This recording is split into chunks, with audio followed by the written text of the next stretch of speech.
이 시간 함께 살펴보실 말씀은 창세기 25장 27절에서 34절까지 말씀입니다. 창세기 25장 27절에서 34절까지 말씀 한 절씩 교독해서 읽겠습니다. 그 아들들이 장성함에 에서는 익숙한 사냥꾼이 되었으므로 들사람이 되고 야곱은 조용한 사람이었으므로 장막에 거주하니 고기를 좋아하므로 그를 사랑하고 리브가는 야곱을 사랑하였더라. 야곱이 죽을 쑤었더니 에서가 들에서 돌아와서 심히 피곤하여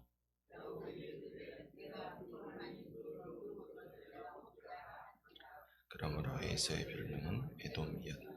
야곱이 이르되 형의 장자의 명분을 오늘 내게 팔라. 에서가 이르되 내가 죽게 되었으니 이 장자의 명분이 내게 무엇이 유익하리요.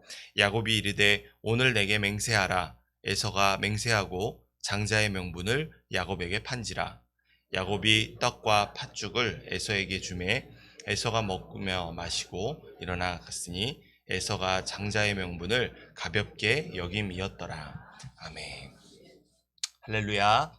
오늘도 진리의 말씀 앞에서 기도로 하루를 시작하시는 모든 성도 여러분들 가운데 하나님의 성품을 닮은 자로 빚으시는 하나님의 은혜가 함께하는 이 시간 되기를 간절히 소원합니다. 오늘 이 본문의 말씀을 통해 토기장의 뜻대로 빚어져 가라 라는 제목으로 함께 은혜 받고 기도할 수 있기를 소원합니다. 오늘 우리는 성경에서 가장 어리석은 한 사건과 마주하게 됩니다. 그것은 형 에서가 자신의 장자권을 동생에게 넘긴 사건입니다. 오늘 본문은 이 둘이 탄생한 뒤에 장성한 때에 일어난 바로 그 사건에 대해서 소개합니다. 형 에서는 장성하여 사냥꾼이 되었고 동생 야곱은 조용한 성품의 사람으로 주로 장막에 머물렀습니다. 성경이 이러한 성품을 조명하는데 문제가 있었습니다. 바로 이러한 두 자녀의 개인적인 성향에 따른 차이점을 두고 이들의 부모인 이삭과 리브가가 편애했다는 점입니다. 성경은 이 사실을 우리에게 주목하게 하고 있습니다. 27절에서 28절 말씀 다시 한번 읽어보겠습니다. 그 아들들이 장성함에 에서는 익숙한 사냥꾼이었으므로 들사람이 되고 야곱은 조용한 사람이었으므로 장막에 거주하니 이삭은 에서가 사냥한 고기를 좋아하므로 그를 사랑하고 리브가는 야곱을 사랑하였더라. 아멘. 성경은 이들의 범상치 않은 출생에 대해서 어제 말씀을 통해 조명하더니 심각한 문제가 곧 이들의 부모로부터 비롯될 것을 암시하고 있습니다. 아니나 다를까 부모의 편애는 자녀들 사이에 거리감을 조성하게 만들고 자녀들의 문제는 부모들에게도 영향을 미치게 됩니다. 결국 이렇게 자녀를 편애한 어리석은 부모의 문제가 자녀들 사이를 갈라놓아 함께 살지 못하게 되는 결과를 초래하게 됩니다. 바로 이러한 현실의 문제 속에서 과연 이들의 조상 아브라함과 맺으신 언약에 하나님께서 어떻게 섭리하실 수 있을까라는 문제가 제기되는 상황 가운데 바로 이 에서와 야곱 사이에 첫 번째 사건이 일어나게 됩니다. 우리 29절에서 33절 말씀 함께 읽겠습니다. 야곱이 죽을 쑤었더니 에서가 들에서 돌아와서 심히 피곤하여 야곱에게 이르되 내가 피곤하니 그 붉은 것을 내가 먹게 하라 한지라. 그러므로 에서의 별명은 에돔이더라. 야곱이 이르되 형의 장자의 명분을 오늘 내게 팔라. 에서가 이르되 내가 죽게 되었으니 이 장자의 명분이 내게 무엇이 유익하리요.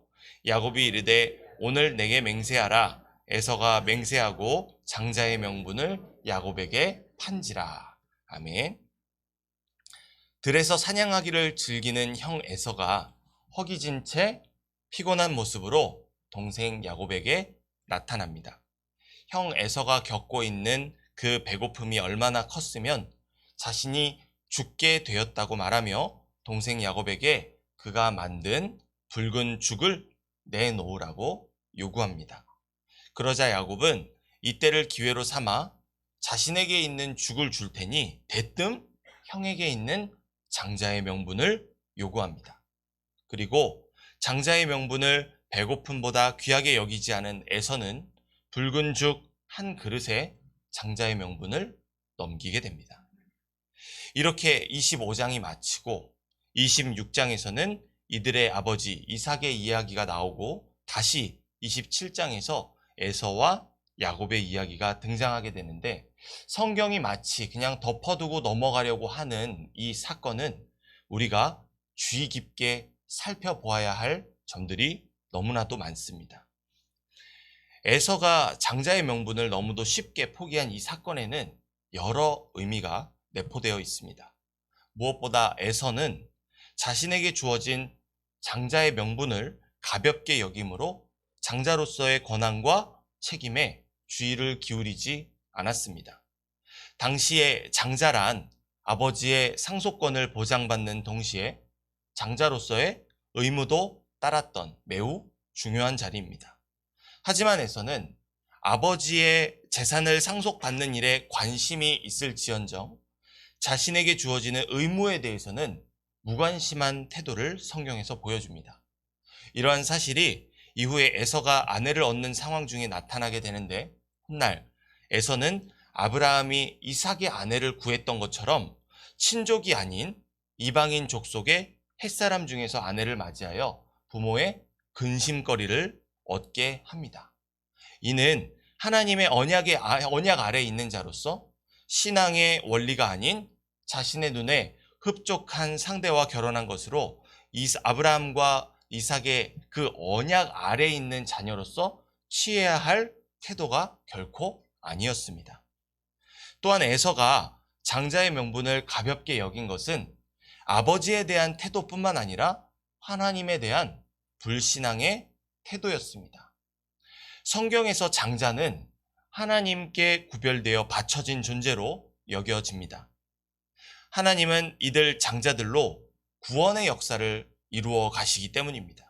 때문에 이들의 행실에 대해서 하나님은 매우 중요하게 관찰하시고 또한 처벌하시는데, 그렇기 때문에 이스라엘의 12지파를 형성하는 야곱의 12아들들 중에서 장자인 르우벤은 그의 아버지의 침상을 더럽힌 죄, 그리고 시므온과 레위는 디나로 인해 칼을 쓴 폭력으로 장자의 후복에서 탈락하게 되고, 결국 네 번째 아들인 유다가 형제의 찬송이요 아버지의 아들들에게 절을 받게 되는 장자로 세워지게 되는 것을 우리는 야곱의 마지막 유언이 기록되어 있는 창세기 49장에서 확인할 수 있습니다.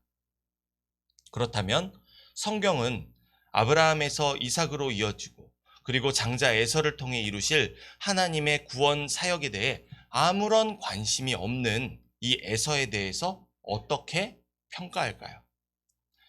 히브리서 12장 16절에서 에서를 한 그릇 음식을 위해 장자의 명분을 판 망령된 자라고 평가하고 있습니다. 하나님의 언약의 약속을 믿고 따르는 우리가 피해야 할 반면 교사라는 것입니다. 이것은 믿음이 아니라는 것입니다. 그리고 성경은 무엇보다 에서가 지극히 육신적이고 생각 없이 급하게 움직이는 사람임을 보여줍니다. 그는 장자의 명분을 팔라는 야곱의 말에 32절에서 말하는 것처럼 내가 죽게 되었으니 이 장자의 명분이 내게 무엇이 유익하리요? 라고 대답합니다. 이런 에서의 본능에 따른 행동은 성경에서도 여과 없이 드러나게 됩니다. 우리 34절 말씀 함께 읽겠습니다. 야곱이 떡과 팥죽을 에서에게 주매 에서가 먹으며 마시고 일어나 갔으니 에서가 장자의 명분을 가볍게 여김이었더라. 아멘. 성경은 장자의 명분을 맞바꾼 팥죽을 대하는 에서의 행동에 대해서 교묘하게 풍자하고 있습니다. 그것을 무엇이라고 표현합니까? 먹고 마시고 일어나 갔다라고 말합니다.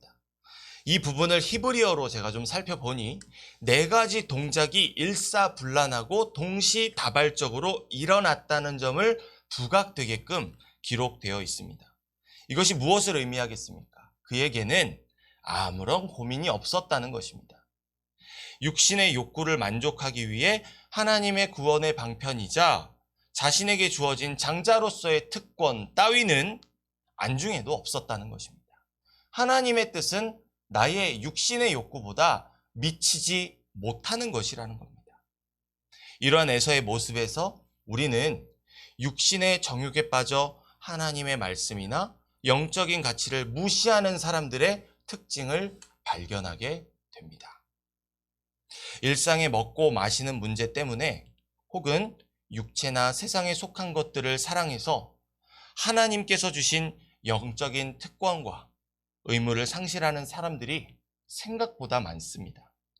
만일 그들이 하나님을 모른다면 그들의 무지함이 근본적인 문제일 것입니다. 하지만 에서가 그렇습니까? 에서는 언약 백성 아래서 태어난 언약의 자손입니다. 아버지로부터 신앙의 교육을 받았지만 세상을 추구하느라 하나님에 대한 관심을 포기한 자와 같습니다. 그렇다면 그것은 하늘의 거룩한 양식을 받아놓고도 육신의 썩을 양식과 맞바꾸는 것과 같은 어리석은 일이 아닐 수 없습니다. 이런 사람들은 대개 생각나는 말로 말하고 싶은 대로 표현하고 행동합니다. 사람들에 대해서 바로 그러한 성품으로 대하기 일쑤입니다. 자신이 바라보는 대상에게 하나님의 형상과 모양이 있다는 것을, 그 이웃을 하나님처럼 사랑하라는 하나님의 뜻조차 알지 못하고 경거망동하게 행동합니다. 그런 육신의 소욕에 사로잡힌 사람에게 과연 하나님의 말씀이 머무를 수 있는 자리가 남아 있을까요? 그렇지 않습니다. 우리는 이 말씀을 자신에게 비추어 에서와 같은 망령된 생각과 행실이 내 안에는 없는지 부단히 살펴보아야 합니다. 그렇다면 야곱의 경우는 어떻습니까? 그는 교활한 방법으로 형 에서의 장자의 명분을 쟁취합니다. 물론 거짓은 아니었지만 그렇다고 정당한 방법이라고 말할 수도 없습니다. 야곱은 분명히 어머니 리브가를 통해 큰 자가 어린 자를 섬기게 될 것이라고 말씀하신 어제 본문의 창세기 25장 23절의 말씀을, 여호와 하나님의 뜻을, 바로 그 하나님의 부르심을 분명히 들었을 것입니다. 자신이 언젠가는 형 에서보다 높은 자리에 있을 것을 알고 있었을 것입니다. 그렇다면 믿음으로 하나님의 때를 기다려야 했지만 야곱은 자신의 힘으로 자신이 원하는 때에 자신에게 약속하신 장자의 명분을 자신의 쟁취하려고 했습니다. 하지만 하나님의 구원 역사는 하나님께서 이루시는 것입니다. 예수님조차도 온전한 구원의 때와 시기는 아버지에게 속한 권한이라고 말씀하셨습니다. 그것은 곧 하나님의 구원 역사가 인간의 교활한 속임수로 이루어지지 않음을 의미합니다. 때문에 거짓으로 속여 빼앗는 자라는 뜻의 이름을 가진 야곱은 결코 하나님의 뜻에 합당한 자가 아닙니다. 그래서 이 육신의 한계를 가진 야곱이라는 한 사람의 인생을 변화시키는 그 사건이 언제 일어나게 됩니까? 그의 환도뼈를 치는 사건에서 하나님께서 친히 그와 함께 싸우신다는 뜻의 이름으로 바꿔주신, 바로 그 이스라엘이라는 이름으로 바꿔주신 사건을 통해서 야곱의 인생은 180도로 변하게 되는 것입니다. 아무리 야곱이 자신을 장자로 세우시려는 하나님의 계획을 알고 있었더라도 그가 하나님의 선하신 성품을 알고 있었다면, 그의 조상 아브라함이 수많은 어리석음을 저질렀을 때에도 하나님께서 선하신 방법으로 그를 구원하시고 돌이키셨던 일들을 이 야곱이 기억했더라면 자신 또한 하나님의 뜻에, 하나님의 때에 이루어지도록 인내하고 기다려야 했을 것입니다. 그것이 바로 믿음인 것입니다. 아무리 선한 목적이라고 해도 부정한 수단을 정당화할 수는 없는 것입니다. 그런데 안타깝게도 이 말씀이 왜곡되어서 수많은 강단에서 하나님의 축복은 바로 이 야곱과 같이 쟁취하는 자의 것이라며 수단과 방법을 무시하고 축복을 차지하라는 선포가 외쳤습니다. 부정한 경제활동을 통해서라도 많은 헌금을 드릴 수 있다면 하나님 나라를 위해 유익한 것이라고 생각하는 사람들도 있었습니다. 전도를 위해서라면 거짓말도 서슴지 말아야 한다고 생각하는 사람들도 있었습니다. 이것은 하나님의 성품을 크게 오해한 사람들입니다. 하나님은 결코 무능하신 분이 아니십니다. 능력이 없으셔서 우리의 손으로 부정한 경제 활동이나 거짓을 일삼아야만 일을 하실 수 있는 분이 아니십니다.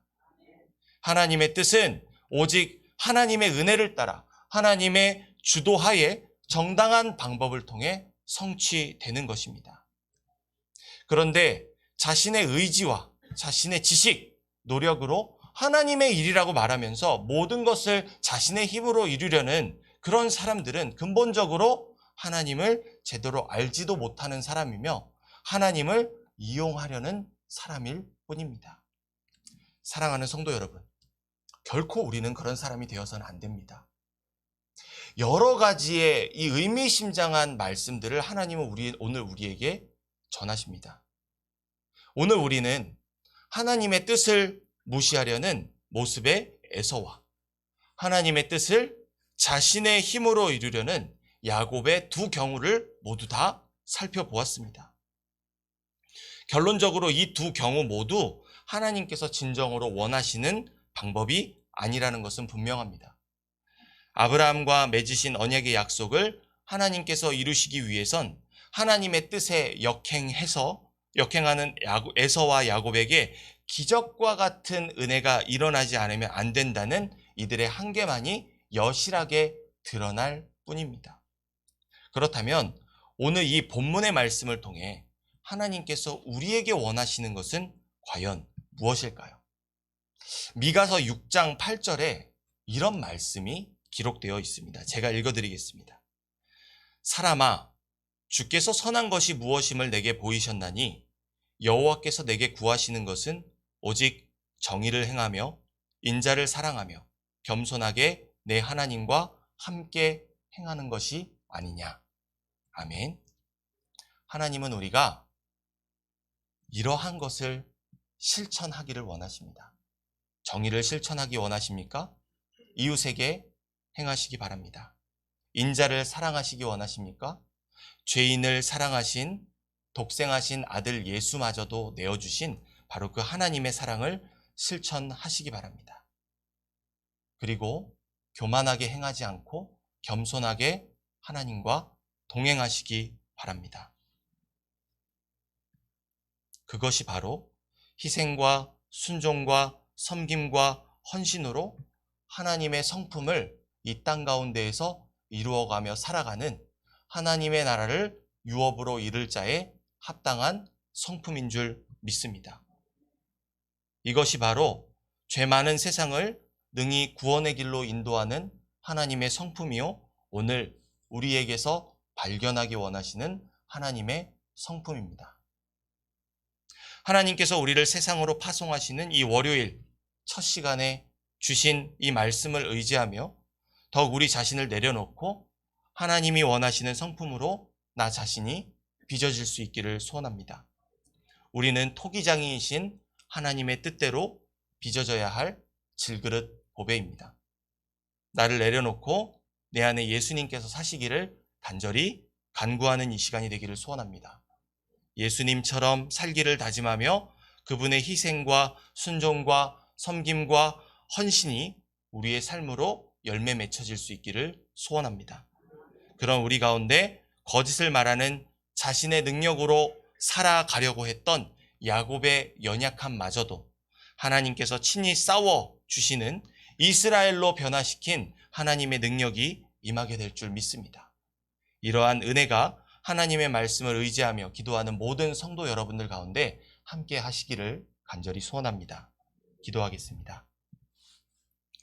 자비로우신 아버지 하나님, 토기장이의 뜻대로 빚어져 갈 수 있도록 오늘 우리를 진리의 말씀 가운데로 인도하시고 우리의 연약함을 다 드러내시고 주님의 성품이 무엇인지 깨달아 알게 하심에 감사합니다. 더 이상 주저하지 않고 우리의 연약함을 이 시간 내려놓아 주님께서 내 안에서 사시기를 간절히 기도하는 하늘의 기도를 이루게 하여 주옵소서. 나의 뜻대로 살아가는 삶이 아닌 주님의 하늘의 뜻이 오늘 땅에 있는 나를 통해서 이루어지기를 간절히 소원합니다. 연약한 우리의 그런 모습들을 주님의 선하심으로 강건하게 하시고 세상 사람들이 익숙하게 세상에서 봐오던 그러한 불의한 성품이 아닌 하늘의 성품을 성취하며 살아가는 우리의 모습을 보고 주님을 흠모하게 하시고 주님께로 돌이켜 구원의 은혜를 경험하게 되는 놀라운 은혜가 있게 하여 주시옵소서. 아버지 하나님, 그런 하늘의 뜻을 이루는 자로 살아가기 위하여 선교헌금으로 주님 앞에 드리고 감사하는 마음으로 11조를 드리며 주님 앞에 나아가는 이 믿음의 고백 드리는 손길 위에 모든 성도들의 믿음의 고백 위에 함께하여 주시옵시고 하늘의 창고를 열어 주님의 것으로 거룩한 것들로 선하게 하여 주시옵시고 오직 주님을 의지하여 이 불의한 세상 가운데에서 주님의 정의를 선포하며 살아가는 믿음의 성도들로 세워주시옵소서. 그리하였을 때 우리의 연약함은 주님의 강건함이 되고 주님의 비전은 나의 비전이 되는 놀라운 은혜가 시작되게 하여 주시옵소서. 믿고 의지하오니 우리의 연약함이 아닌 주님의 성령 충만함으로 주님 앞에 영광 돌리는 삶을 살아가는 모든 성도 여러분들의 삶이 되게 하여 주시옵소서. 감사드리며 살아계신 우리 구주 예수 그리스도의 이름으로 기도합니다. 아멘.